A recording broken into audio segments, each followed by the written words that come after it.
Chers téléspectateurs, bienvenue à notre émission intitulée Face à Face. En ce jour, nous avons l'honneur d'avoir avec nous le pasteur Alain Elkanah de l'église International Evangelical Church El Kaba. Pasteur, bienvenue. Merci bien-aimé, que Dieu te bénisse. Amen. Merci pour l'honneur que vous nous faites de nous visiter. Amen. Et qu'ensemble nous puissions participer à la personne de Dieu. Amen. Merci.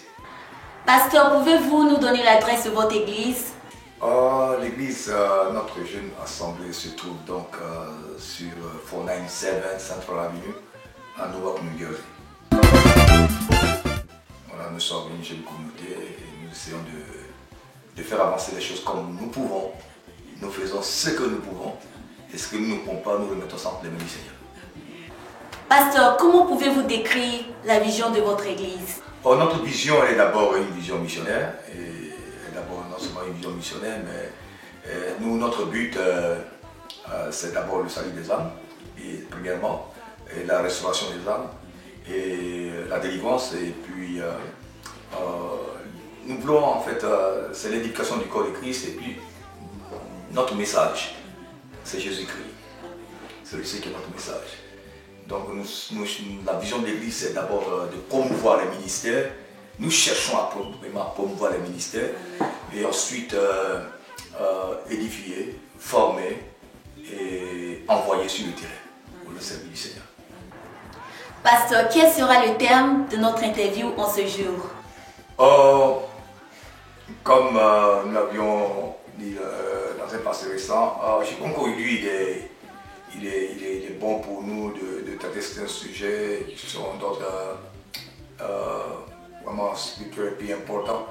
Et j'aimerais que nous puissions, comme nous l'avons arrêté, parler du combat spirituel. Qu'est-ce que c'est que le combat spirituel? Puisqu'aujourd'hui on entend beaucoup parler du combat spirituel. Et il y a tellement d'enseignements sur le combat spirituel. Et j'aimerais aussi apporter ma petite pierre à l'éducation du corps de Christ, sans prétention. Je n'ai aucune prétention en voulant traiter ce sujet-là, mais juste apporter ma petite contribution. Quelle est la base biblique du combat spirituel? D'abord, dans un premier temps, il faut savoir que le combat spirituel a une base biblique, mais il est difficile souvent de se mettre dans la peau d'un soldat sur la ligne de front quand on n'a jamais vu la guerre en direct. Ouais, c'est très difficile. Mais c'est pourtant la réalité, le combat spirituel est une réalité chrétienne, du chrétien, qui est attaqué à 3 niveaux. Le chrétien est attaqué à 3 niveaux.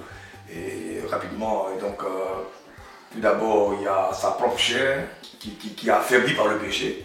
Et ensuite, il y a le monde qui est donc la somme de toutes les autres chairs comme la chair de l'homme. Et en fait, il y a l'esprit, la rébellion qui contrôle la chair et tout ça. Et toutes ces choses-là influencent encore inconsciemment ou bien consciemment souvent la chair des gens qui sont sauvés.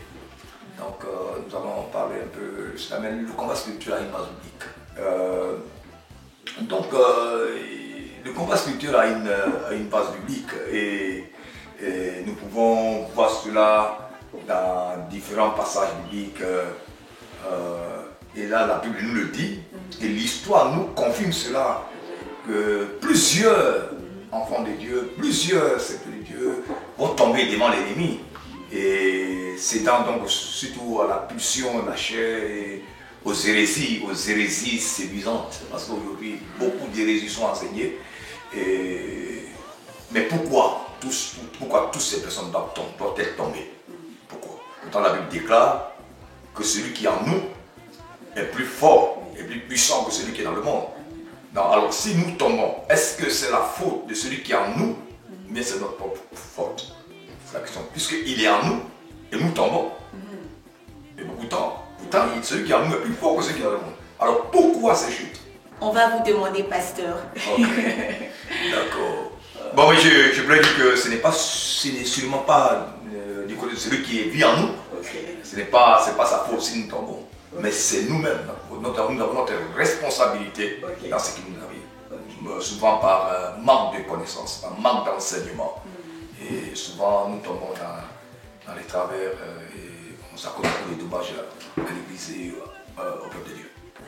Donc, pasteur, si nous tombons, nous ne devons pas accuser le diable, nous devons nous accuser nous-mêmes. Oh, bon, mais écoute, comme j'ai l'habitude de le dire, souvent même le diable, pour rire un peu, il va trouver le Seigneur, il va lui dire, mais ça là, ce n'est pas moi. Mais comme on est déjà gâté, donc il va encore dire que c'est le diable.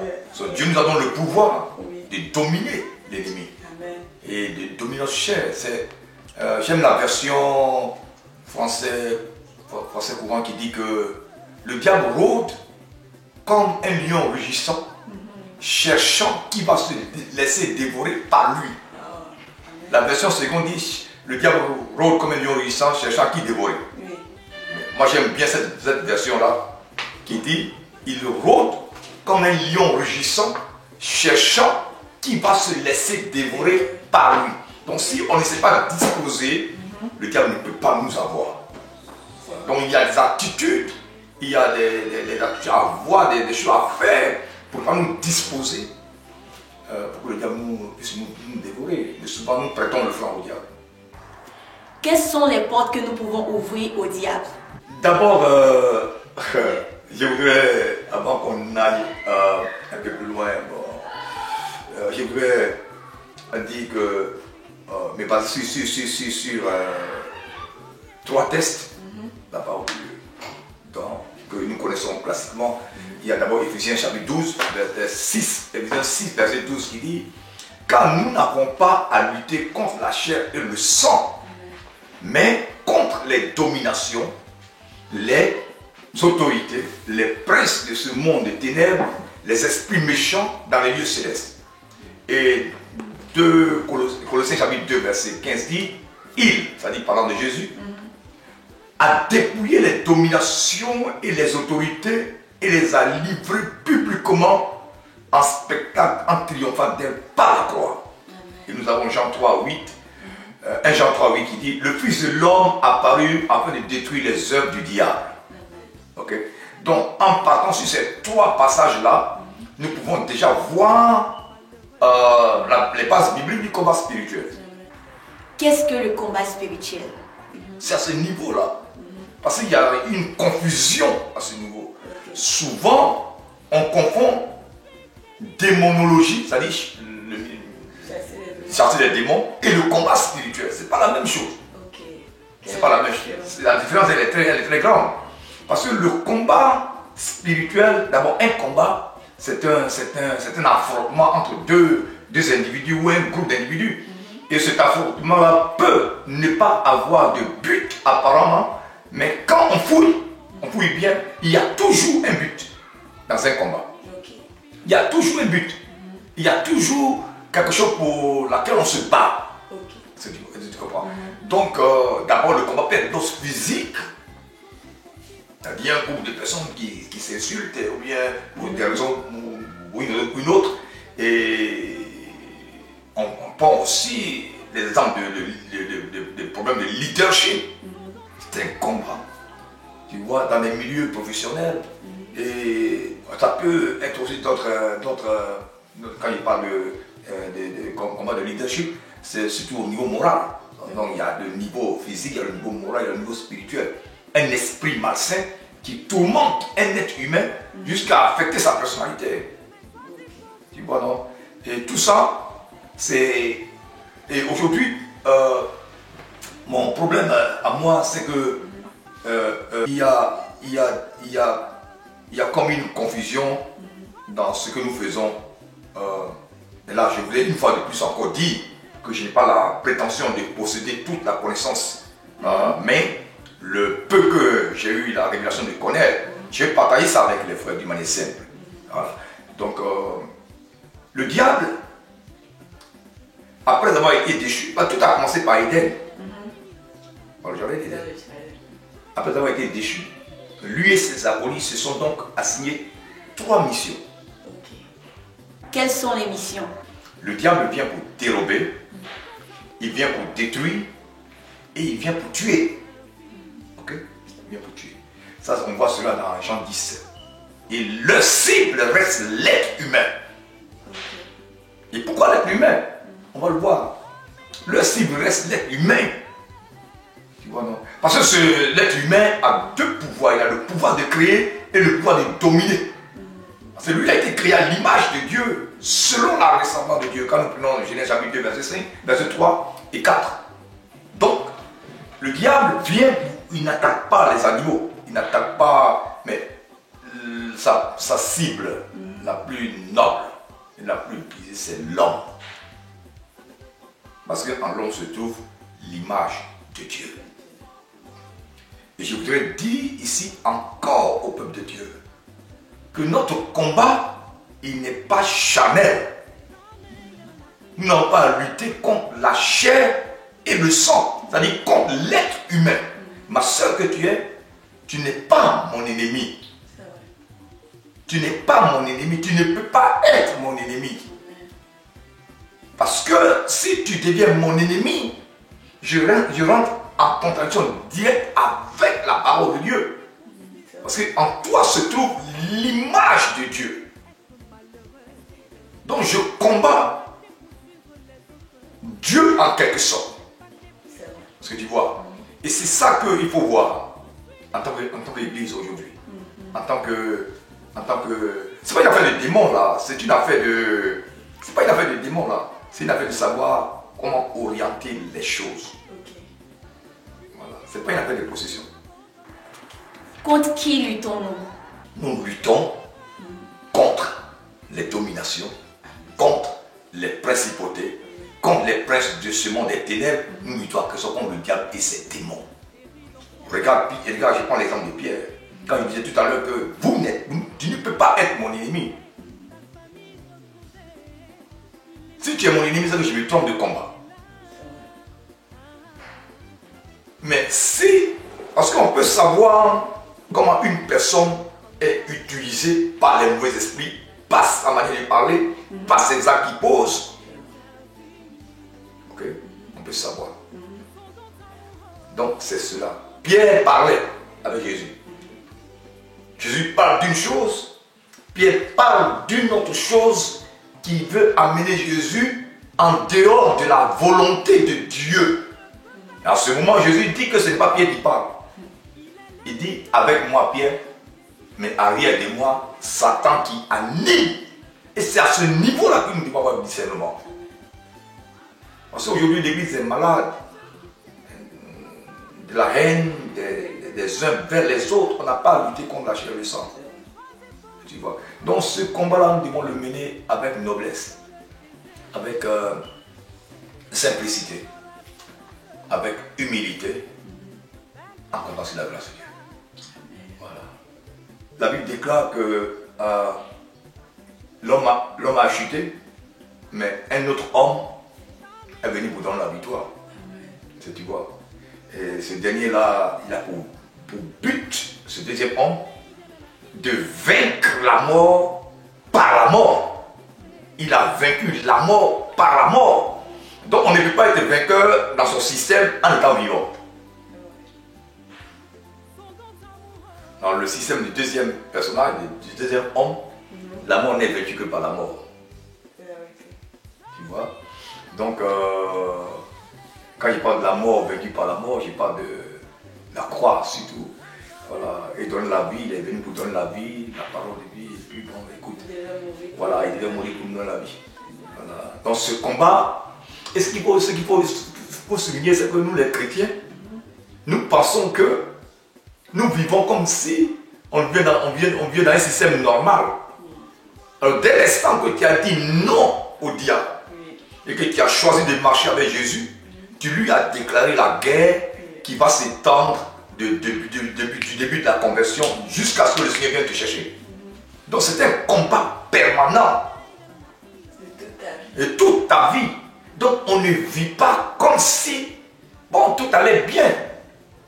Non, et c'est ça, c'est là, à ce niveau, nous avons des problèmes. Nous avons des problèmes sérieux. On croit que le combat est permanent.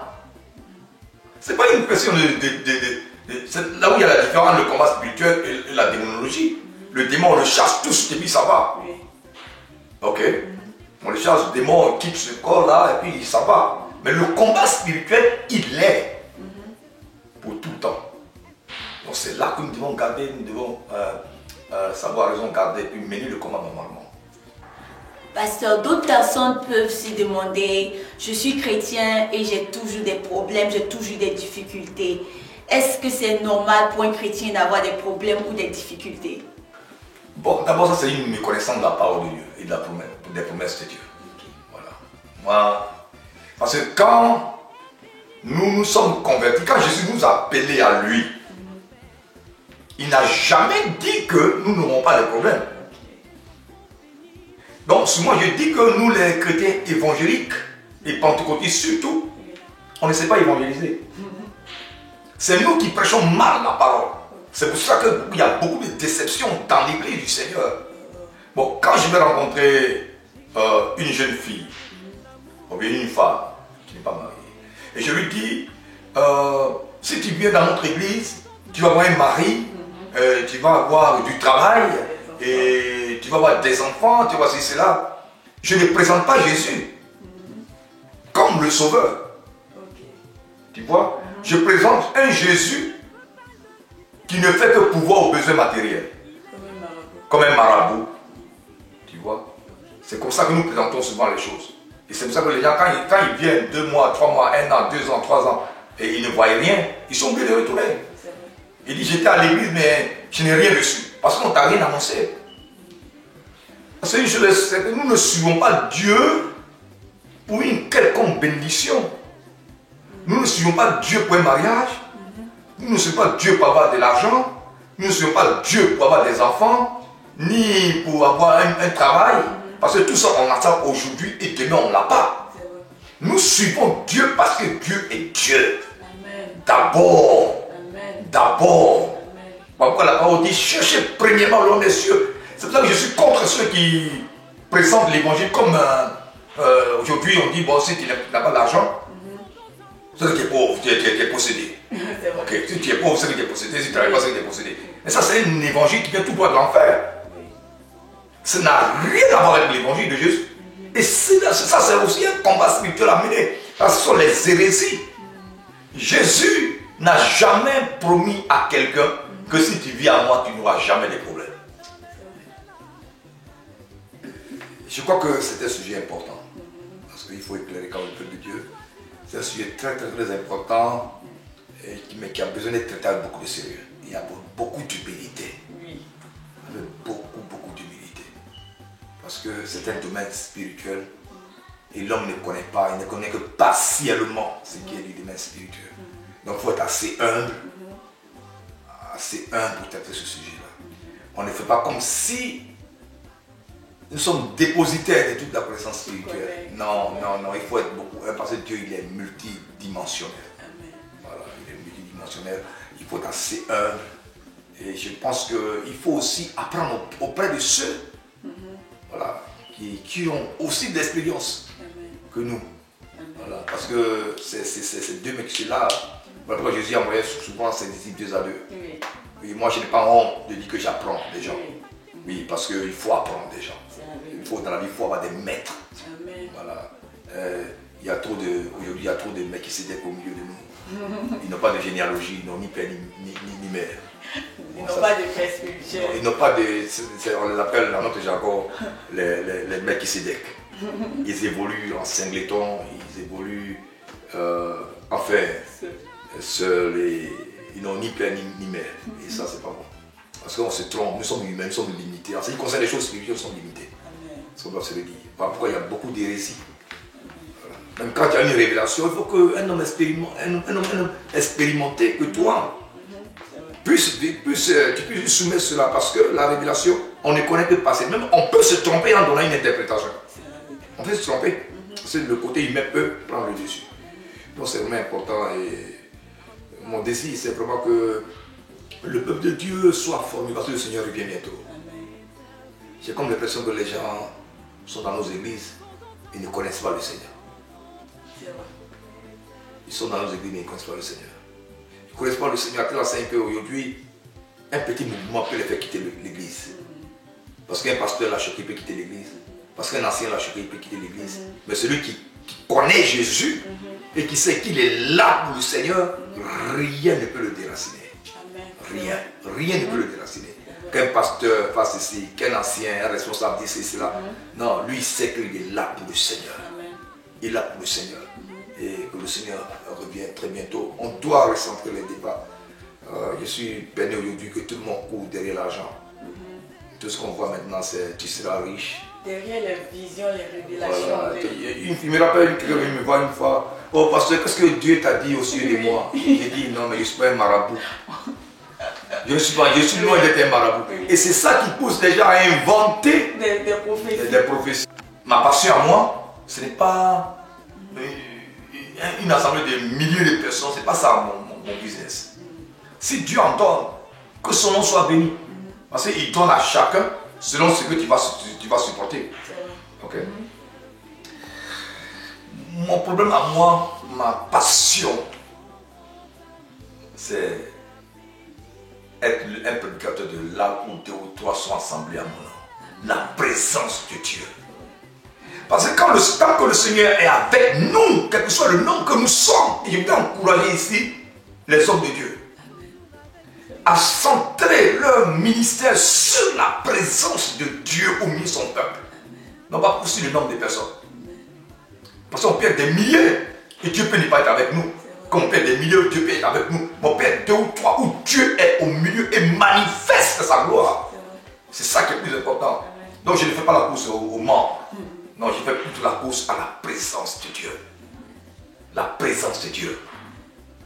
Je dis souvent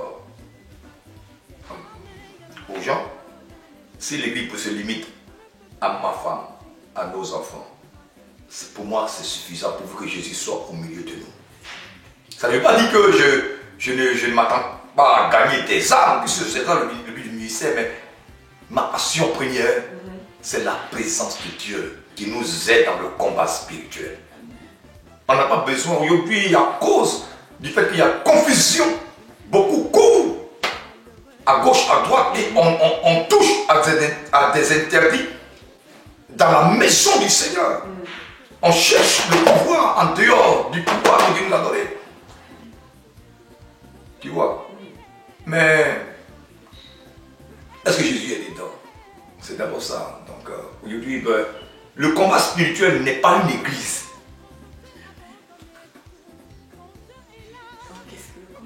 Le combat spirituel n'est pas une église. C'est aujourd'hui, bon,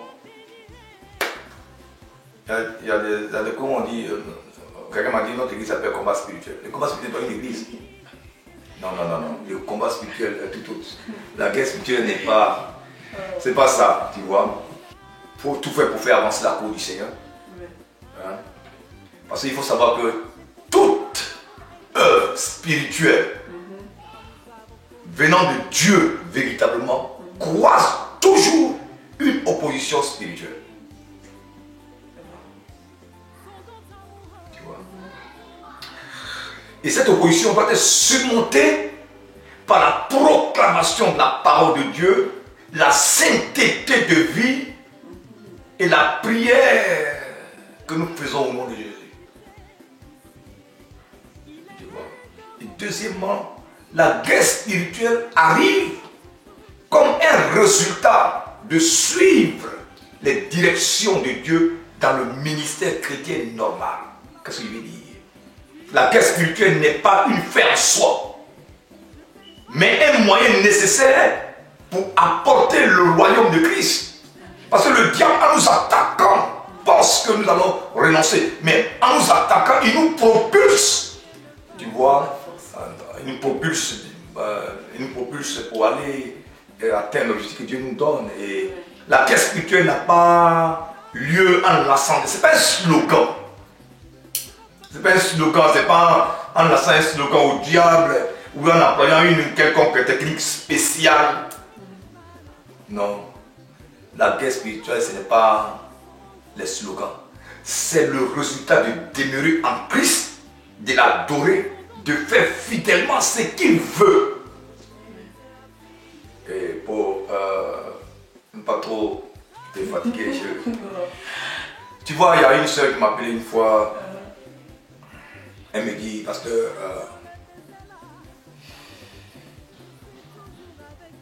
je veux que tu me donnes des stratégies de prière. Parce qu'elle n'est pas fiancée. Je lui ai dit, je n'en connais pas. Elle a commencé à dire, oh, il dit oui, je n'en connais pas. Elle dit non, des prières pour m'attirer la faveur des hommes. Alors, je lui ai dit tout de suite que c'est dans le milieu mystique qu'on fait des choses comme ça. Oui. Mais la Bible ne m'enseigne pas ça. Les stratégies de prière. Moi, je suis quelqu'un qui est un peu, excuse-moi du thème, un peu bête. Quand la Bible me dit on marche sur le pied gauche, moi je ne demande jamais pourquoi on doit marcher sur le pied gauche. Je soulève mon pied droit et je marche sur le pied gauche. Si la Bible me dit on marche sur le pied droit, je marche sur le pied droit. Je ne cherche pas à faire autre chose que la parole de Dieu me dit. J'ai lu dans la parole de Dieu qu'il ne faut pas déplacer les bornes, les anciennes bornes. Donc moi je ne déplace pas les anciennes bornes. Donc je lui ai dit je ne connais pas. C'est dans le milieu mystique qu'on voit les choses comme ça. Mais nous, Jésus nous a dit de demander par la foi. Et puis on va voir que celui qui demande, qui ne doute pas, mais que celui qui demande, qui doute, il est comme les flots de la mer qui sont agités par le vent. Et la Bible ajoute qu'un tel homme ne s'imagine pas qu'il ne recevra quelque chose de la part de Dieu. Donc le combat spirituel n'est pas tout ce bruit qu'on fait. Non, c'est pas... Bon, parce qu'aujourd'hui on voit, il y a des livres qui sont écrits comme des prières qui sont toutes écrites et qu'on doit dire.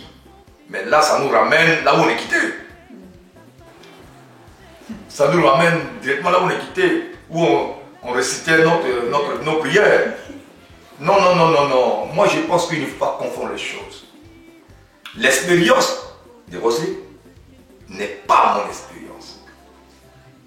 Donc, je ne vais pas faire de l'expérience que j'ai faite avec toi une doctrine pour enseigner ça aux autres. Non. Si ça marchait avec vous, ça peut ne pas marcher avec une autre personne. Donc, je ne peux pas en faire une doctrine. Voilà. Voilà. Et la Bible déclare dans Somme 60, verset 12, avec Dieu, nous ferons des exploits. Et il écrasera nos ennemis. Tu vois? Et Paul dit, dans 1 Corinthiens 9, 26, je frappe non pas combattant pavillon, mais je reviens sur le psaume 60, verset 12 qui dit, avec Dieu, nous ferons des exploits et il écrasera nos ennemis. Mais on ne veut pas des exploits quand tout va bien. Quand tout va bien, il n'y a pas d'exploit. C'est quand il n'y a pas d'issue qu'on trouve une porte de sortie qu'on dit je vais faire l'exploit. Donc le combat spirituel, c'est un vécu quotidien du chrétien. Nous sommes engagés avec le Seigneur dans un combat de tous les jours. Et nous savons, en nous appuyant sur la parole de Dieu, que nous ferons des exploits et que Dieu écrasera nos ennemis. Quelles sont les armes spirituelles que nous devons avoir pour avoir la victoire dans le combat spirituel? Puisque le combat est spirituel, on ne combat pas le spirituel avec le charnel. Donc les armes aussi sont spirituelles. Voilà. Et on le voit dans la parole de Dieu. Hein? On va le lire parce qu'il faut faire référence à la parole de Dieu. C'est elle qui est notre boussole, notre constitution. Et il ne faut pas qu'on fasse des choses en dehors de la parole de Dieu. Faire les choses en dehors de la parole de Dieu, ça nous amène dans des choses bizarres. Voilà. Il dit, dans Ephésiens 6, verset 12, car nous n'avons pas à lutter contre la chair ou le sang, mais contre les dominations, contre les autorités, contre les princes de ce monde des ténèbres, contre les esprits méchants dans les lieux célestes. C'est pourquoi, puisque nous avons à lutter contre ça, c'est pourquoi prenez toutes les armes de Dieu. On n'a pas dit toutes les inventions de l'homme. On n'a pas dit toutes les expériences de l'homme. On n'a pas dit toutes les prières fabriquées par l'homme. Mais on dit toutes les âmes de Dieu afin de pouvoir résister dans le jour mauvais. On n'est pas dans le bon jour. En temps de paix, on n'a pas besoin d'âme. Et c'est pour ça que le chrétien doit savoir que nous ne sommes pas en temps de paix. Nous sommes en temps de guerre. Donc on doit se réveiller de toutes les âmes de Dieu. Et pour tenir ferme dans le jour mauvais, et tenir ferme après avoir tout surmonté. Il dit, tenez donc ferme, prenez à vos reins la vérité pour ceinture. 1. Revêtez la cuirasse de la justice. On va développer ça tout à l'heure. Il dit, mettez pour chaussure à vos pieds le zèle que donne l'évangile de paix. Prenez par-dessus tout cela le bouclier de la foi avec lequel vous pourrez éteindre tous les traits enflammés du diable et du mal spirituel. Et prenez au-dessus le casque et l'esprit de l'épée de l'esprit qui est la parole de Dieu. Et écoute-moi bien, faites en tout temps par l'esprit toutes sortes de prières et de supplications. Il dit, veillez à cela avec une entière persévérance et priez pour tous les saints. Bien. À l'opposé du combat charnel, le combat que nous menons en tant que chrétiens, il est spirituel. Quand les hommes font la guerre, ils ont les armes physiques qu'ils utilisent, pas la guerre physique.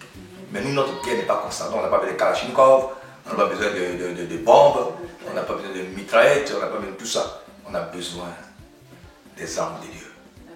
Tu vois? Une arme, par définition, c'est un instrument ou un dispositif qui sert à tuer, à blesser ou à mettre l'ennemi dans l'impossibilité de se défendre. Tu vois? Donc dans la guerre spirituelle, que Satan nous livre aux chrétiens à l'église du Seigneur, Dieu a mis ses armes spirituelles à notre disposition, à la disposition de ses enfants que nous sommes, pour tenir ferme contre les ruses du diable et pour résister dans le mauvais jour. Tu vois, non? Donc pour ce faire-là, l'exhortation du Saint-Esprit a le grand mérite d'être précis. Il dit, prenez toutes les armes. Voilà. Donc les armes de Dieu constituent un dispositif qui permet de demeurer dans la victoire, même dans les moments difficiles, comme cela est précisé. Et c'est pourquoi prendre toutes les armes, afin de pouvoir résister dans le mauvais jour et tenir ferme après avoir tout surmonté. Ici, le problème c'est tenez donc ferme. Tu vois? Ayez à vos reins la vérité pour ceinture. Revêtez la cuirasse de la justice. Tout ça. Tu vois ça? Et ça veut dire que c'est ici, les choses sont pratiquement différentes de notre manière de concevoir le combat spirituel. Le combat spirituel, ce n'est pas d'aller accuser la maman de quelqu'un pour dire qu'elle est sorcière. Ce n'est pas d'utiliser le père, d'accuser ton oncle qu'il est sorcier. De dire à un fidèle ou à une fidèle, non, n'envoie plus l'argent à ta maman parce qu'elle est sorcière, n'envoie plus. La Bible déclare que celui qui ne prend pas soin des siens, il est pire qu'un païen. Donc il est du devoir du chrétien. Parce que les parents ils ne sont pas devenus sorciers subitement. Peut-être qu'ils sont devenus sorciers depuis longtemps, mais toi tu es né quand même. Et tu es né dans la famille. Et tu connais Jésus. Si Dieu a permis que tu nais dans cette famille de sorciers et que toi tu le connaisses, ça veut dire que la délivrance de cette famille a bien de toi. Donc si rien ne bouge dans la famille, ça veut dire que c'est toi qui as des problèmes au niveau de ta foi.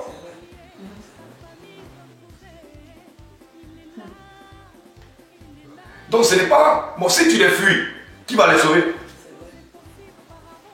Tu vas me dire non, c'est un pacte qu'ils ont signé. Mais le pacte se brise. Et le sang de Jésus est trop puissant pour briser un pacte diabolique. Donc ce sont des enseignements comme ça là qui ne sont pas... C'est hérétique, ce n'est pas biblique. C'est pas biblique. Dans une prière de combat spirituel, devons-nous faire une prière de retour à l'envoyeur?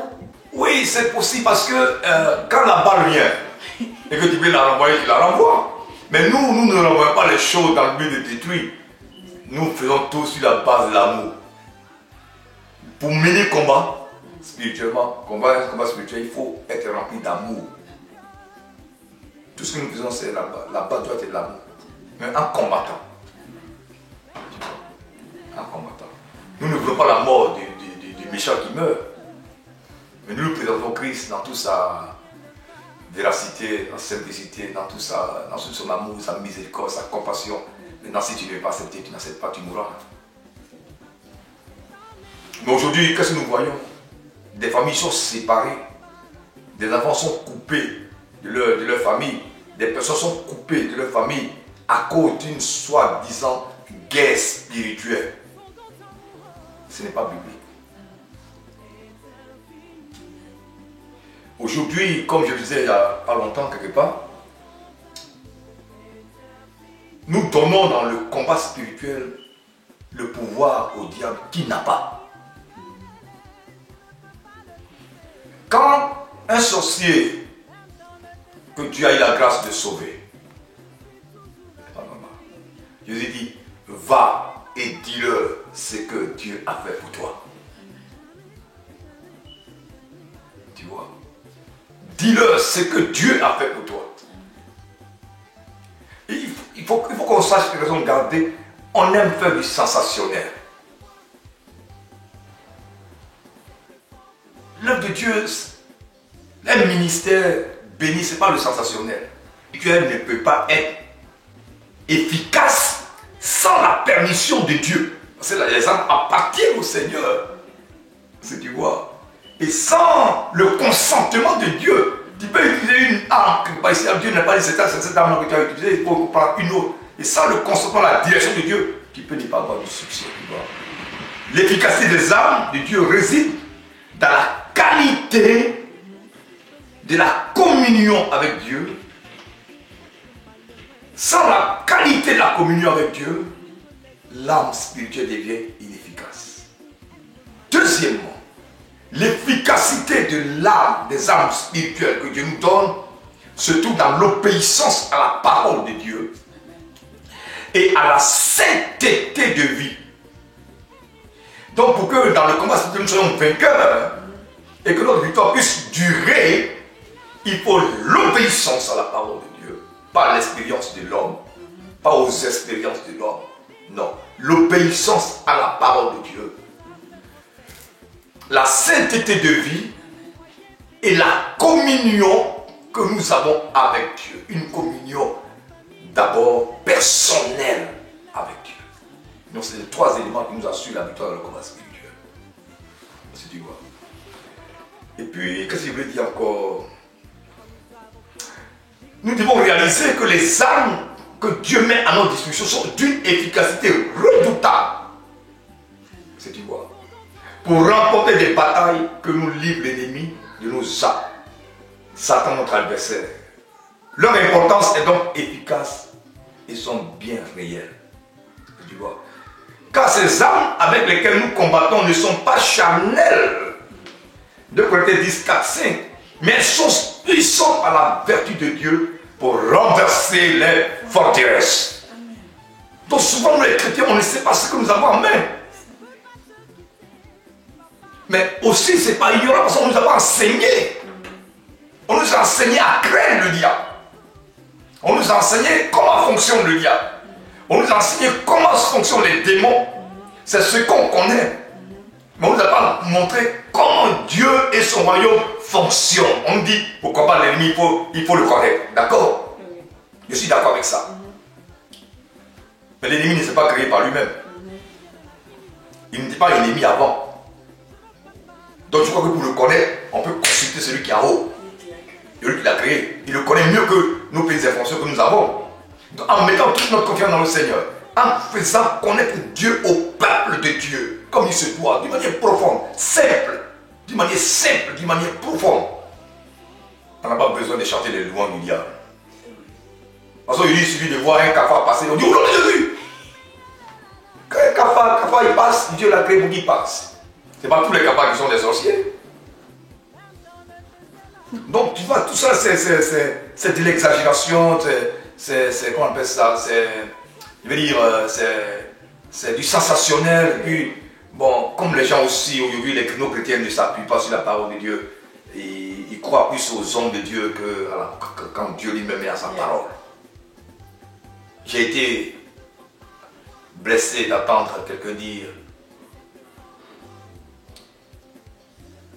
mettez votre foi dans le prophète, pour que le prophète parle pour vous auprès de Dieu, que tu n'as pas le droit. Non, ça c'est pas comme ça. Pasteur, vraiment merci, nous avons passé de bons moments avec vous. Quel dernier message avez-vous à donner à tous nos téléspectateurs qui nous suivent en ce jour? Voilà, donc comme je disais tout à l'heure, nous avons là les armes que nous devons utiliser. Si tu ne peux pas utiliser ces armes-là, tu n'auras pas la victoire. Ok. Mais je voudrais revenir un peu en arrière, bien aimé, pour te parler de quelque chose.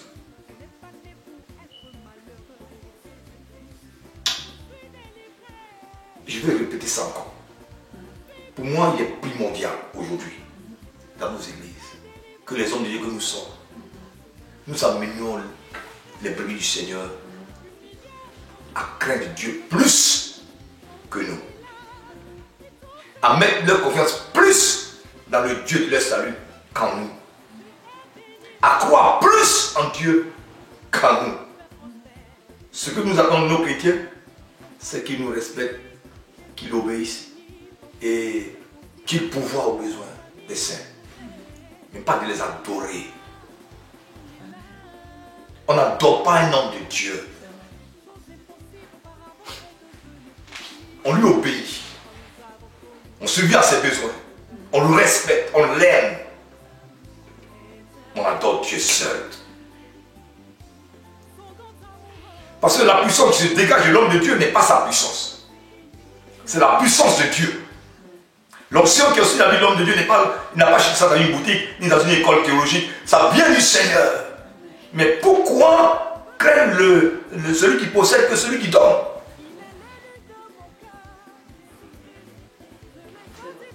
Je voudrais que le peuple de Dieu ouvre les yeux un peu. Au lieu de regarder à Dieu, et d'être à son écoute, les fidèles ont les yeux fixés sur les enseignants et leurs enseignements qui sont utilisés comme des formules de magie communiquées par un gourou. Aujourd'hui, nous agissons dans nos églises comme des gourous. Et ça, je dénonce cela avec la dernière énergie parce que nous sommes en train de conduire le peuple de Dieu à l'abattoir. C'est qu'aujourd'hui, pour mener comme Aspité m'a dit, oh, mon pasteur dit, tu dois prier comme ça. Mon pasteur dit, tu dois faire cette prière. Non! La Bible n'a jamais dit ça.